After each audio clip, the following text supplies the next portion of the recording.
my name is Beck, and I will be informing you on how child poverty affects children's futures.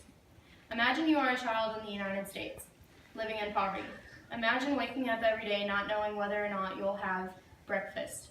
Imagine putting on your hand-me-down uniform and going off to school while your dad is at work and your mother is taking care of her disabled father.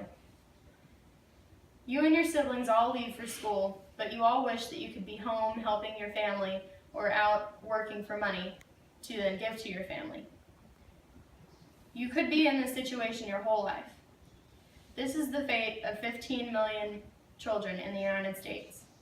This may not be the fate of all of those children, and it hopefully isn't the fate of yours, but many children in the U.S. do not have the means necessary to succeed in life.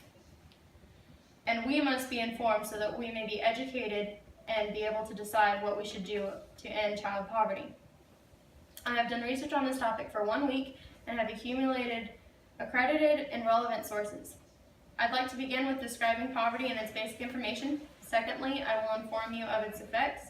And lastly, I'll educate you on what we can do. Let's begin with the basic information on child poverty.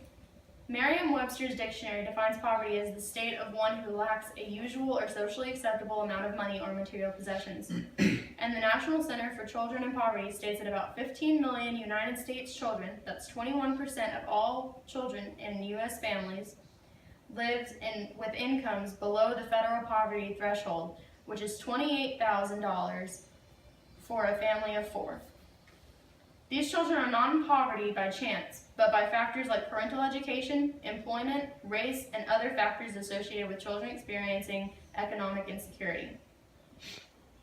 It also suggests that children in poverty have parents with less than a high school degree, who are unemployed and single.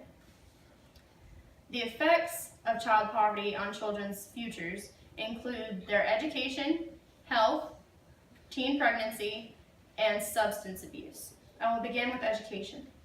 The American Psychological Association article, Poverty and High School Dropouts, states that in 2009, poor students were 5 times more likely to drop out than students with high incomes. The article also mentioned a 2012 study which found that stress in early education results in low achievement, absenteeism, and misbehavior. A Princeton article on the effects of child poverty states that 37.4% of children between 0 and 17 are reported to be in excellent health. Only 37.4%.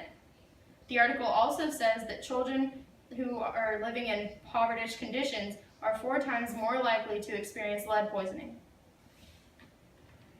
In teen pregnancy, which is another effect of child poverty, the cycle of poverty often continues because teenage moms don't finish school.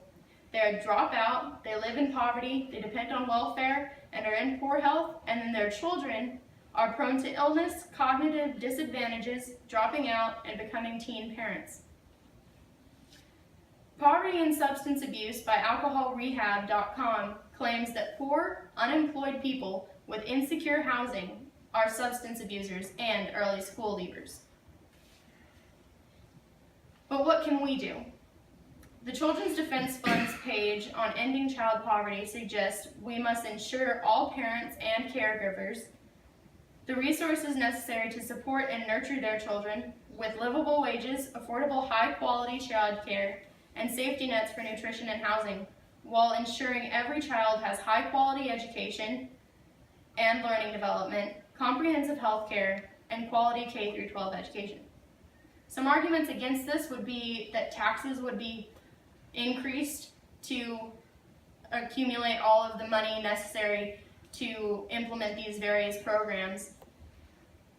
But I believe that if we want to better America, we need to better the children, because children are the future of our country. But it's your decision in the end.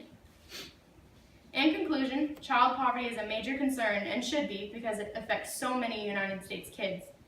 I've informed you of the effects on 15 million U.S. children and how they suffer as a result of child poverty, specifically with its cycle in relation to prior generations, as well as to teen pregnancy, substance abuse, dropping out, bad grades, and poor health. I hope I've taught you enough about child poverty for you to decide for yourself whether or not we should end it and how we should do something.